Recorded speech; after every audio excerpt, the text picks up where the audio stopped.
여러분 안녕하십니까. 일레편집TV입니다.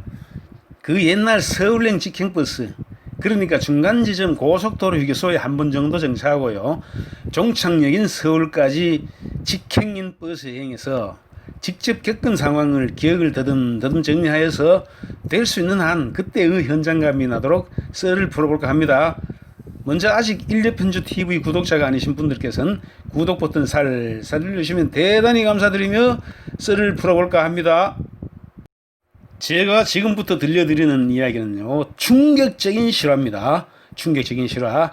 제목은 긴 머리 처녀의 대반격.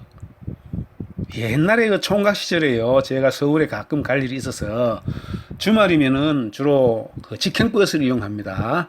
좀 빠르죠. 한 3시간 정도 걸리는데도요. 자, 그때는 뭐 지정 좌석 번호가 없던 시대라 버스표를 갖고 올라타면은 나는 조수석쯤 중간쯤 창 쪽으로 주로 앉아서 이제 내 옆자리는 과연 누가 올까? 누가 탈까?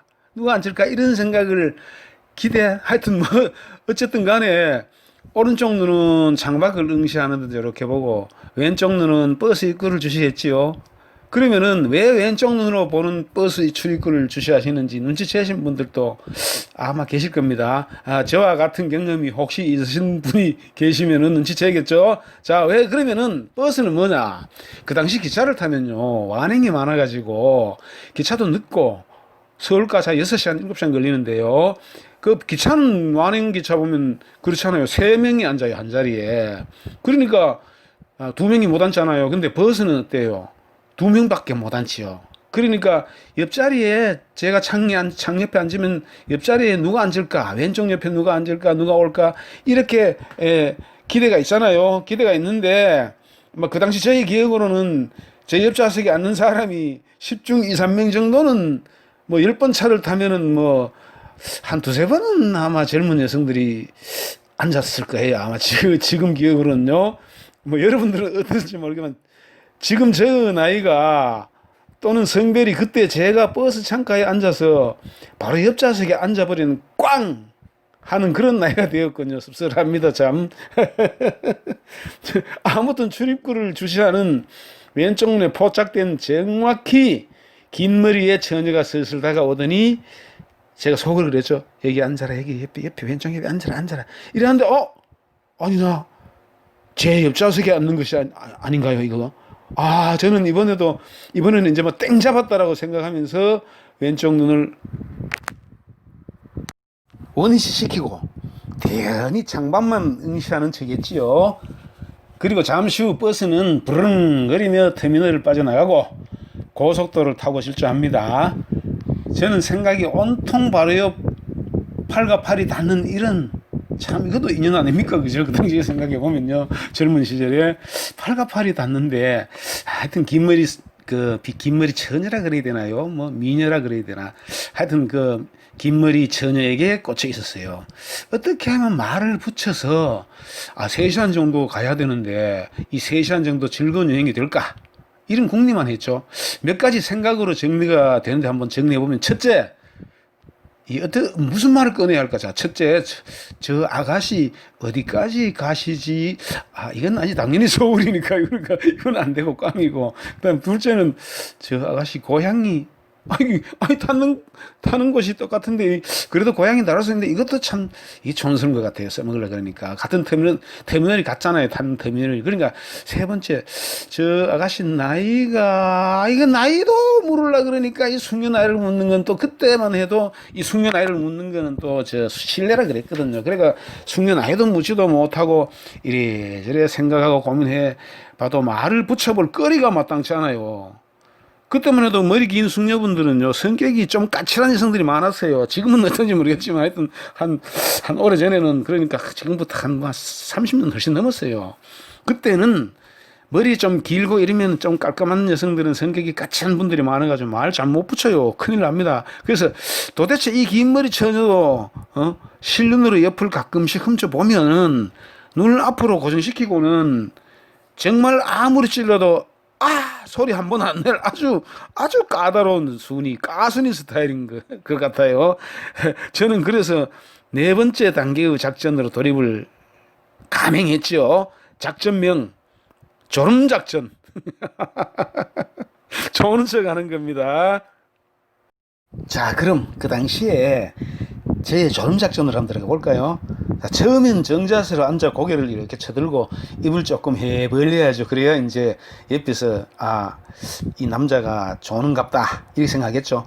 뒤통수를 좌석 뒤에 붙이고 버스의 좌우 롤링에 맞춰서 좌우로 머리통을 살살 굴리는 척 합니다. 그러니까 어느 쪽으로 간지 모르죠. 왼쪽으로 넘어질지 이 머리가 오른쪽으로 받칠지. 자, 그러니까 처음엔 창문 쪽으로 머리통을 부딪히면 큰일 나잖아요. 그래서 어깨를 한번 턱 부딪혔다가 반동으로 왼쪽으로 머리를 쳐내 어깨에 정확히 맹정을 탁 시키는 거죠. 그러면 그녀는 자신의 오른쪽 어깨로 내 머리를 툭 쳐가지고 밀어버리죠. 그러길 수의 반복을 했어요. 보통 그 전에 예를 들어보면요. 두세 번 그러면은 두세 번 이렇게 머리를 탁탁 쳐가지고 제가 어깨를 탁 치면은 이 여성들이 이 반응이 옵니다. 어떻게 오느냐 하면은요. 아저씨 잠이 무쳐 오시나 봐요. 이러거나 아저씨 종착역이 얼마 안 남았어요. 잠을 깨우셔야죠. 이렇게 하면 종착역이 얼마 안 남아도 5분 남아도 잠시 대화가 됩니다. 그죠? 그러면 잠시 대화라도 되는데 여기까지 하고 요거는 더 이상 진동하면 안 되고 이렇게 뭔가 한마디가 나옵니다. 대부분 여성들은요. 그러면 그 말을 받자마자 단계별 작업에 착수하지요. 종착역까지. 여기서 더 나가면 안 되죠. 큰일 납니다. 자, 그래서, 이거는, 제 아내도 보고 있고요. 그래요. 제 가까운 식구들도 보고 있기 때문에 더 나가면 안 되고. 자, 그래도 서건서건 얘기하면 빨리 도착되잖아요. 조금이라도. 그런데 이 긴 머리 처녀인지 노처녀인지는 통 말 없이 무조건 어깨를 툭 쳐서 제 머리를 원위치시키는 겁니다. 지금 제 생각에 한 서너 번 반복이 되었던 걸로 아마 기억되는 것 같아요. 몰라, 서너 번 되었는지 그 시간이요. 한 시간은 넘은 것 같아. 머리 이렇게 졸음작전이요. 저는 이제 정상형도 점점 가까워지고 큰 거 한 방 터뜨리자 싶어서 코를 살살 고는 척 하면서 창문 쪽으로 머리를 이동했다가 한참 있었어요. 거기서요. 한참을 있다가 버스가 좌우로 울렁할 때 찬스 이러면서 왼쪽으로 잽싸게 그녀 어깨로 머리를 옮겨 놓는 순간 제가 창 쪽에 이렇게 기대었다가 한참을 기대었다가 왼쪽으로 머리를 왼쪽으로 옮겨 놓는 건 이때까지 그 몇 번 할 때 그 속도보다 한 서너 배 정도는 더 빨랐을 겁니다. 아마도 신속하게 탁 옮겨 놓는 순간 뭐가 왼쪽 볼태기가 뺨이죠. 볼태기 왼쪽 뺨이 딱 꼼한 게 얼마나 따갑고 아픈지 자동으로 오른쪽 창문으로 머리가 순간이동 됩니다. 자, 왼쪽 손으로 얼굴을 살살 만지면서 아이고 깨는 척 하면서 이랬죠. 아이고 버스는 타면 이렇게 졸려서 하품도 살살 하며 아무렇지 않는 표정을 짓는데 속으로 아파 죽는 거죠. 이야, 정말 얼마나 아픈지요. 그러면 왼쪽 그녀 어깨를 보는 순간 두 번 놀라 자빠질 뻔했습니다. 왜냐고요? 다음에 한번 들어보세요. 왜 그러냐면요. 머리카락이 길다가 보니까요. 머리핀도 엄청 크더라고요. 그 머리핀을 머리카락 중심부쯤 놓았을 때 머리핀을 거꾸로 뒤집어 어깨 위에 올려놓은 거죠. 그러니까 머리핀을 그게 엄청 큰데 하여튼 그때 기억으로 엄청 커요. 근데 그것을 뒤집어서 이제 자기 어깨에 그리고 오른쪽 어깨에 올려놓은 거예요. 그래도 아무런 표정도 없이 그녀는 꼿꼿이 앉아 있는 겁니다. 야, 세상에 이런 독한 아가씨가 있을 줄이야.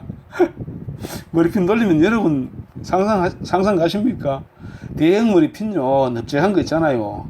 크기가 한 7, 8cm 될걸요, 길이가. 그거 돌리면요, 작은 철판으로 된 그 고정판이 있어요. 브릿지라 그러죠? 그게요, 새로 서가지고 있으면 칼날 같다, 칼날. 거기에 바늘 같은 핀이 반대쪽 브릿지에 이렇게 머리카락을 넣고 꽂잖아요. 이런 구조인데 날카로운 그 브릿지에 뺨을 되게 찍은 거죠. 충격을 엄청 먹은 겁니다. 내 뺨이요. 아마도 아파도 아프다 소리도 못하고 참는 인내. 이야, 그때는 인내의 한계를 느껴보는 것이죠. 그 긴 머리 처녀인지 노처녀인지 참 독하대요. 독해. 서울 터미널 도착할 때까지 앞만 태연하게 보고 있는데 도착될 때쯤 되니까 입이 딱 떨어지네.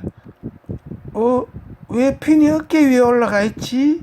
이러면서 긴 머리를 쓰다듬어 나에게 일격을, 즉 충격을 크게 가한 대형 머리핀을 머리에 꽂고 내릴 준비를 하는 겁니다.